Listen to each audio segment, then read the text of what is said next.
Yeah, I feel like it's taken me about 20 years to get to this point. There's been other topics, and we just couldn't pull things together quick enough. This seems to work well because we're sort of putting this on the backs of other clients, where when I'm heading out to Seattle to shoot video for a software company for corporate gig, 6 days, but we're only working 4 of the 6 days. Then there's the weekend in between. Well, that's the time where I can spend to go to Scarecrow Video and do the interview and do B-roll and actually tell the story of Scarecrow. Very fortunate to be able to do it that way. I was in Tucson, Arizona, doing a video for Progressive Magazine, their digital service, getting a really cool talk with Noam Chomsky. And they flew me out to do that.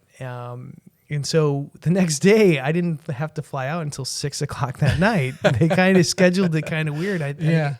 So I had the entire day to myself. So I called up Casa Video, and they were totally game for me to come out there and tell their story. And that's you being creative with your time. That's you as somebody who has a project that they're making that requires this particular project requires you to travel and tell the story around the country, because that's part of your plot. That's part of the idea behind the documentary. Absolutely. So you're finding a creative way to tell that story where for some it may take a bigger budget, but you found kind of a way that works for you.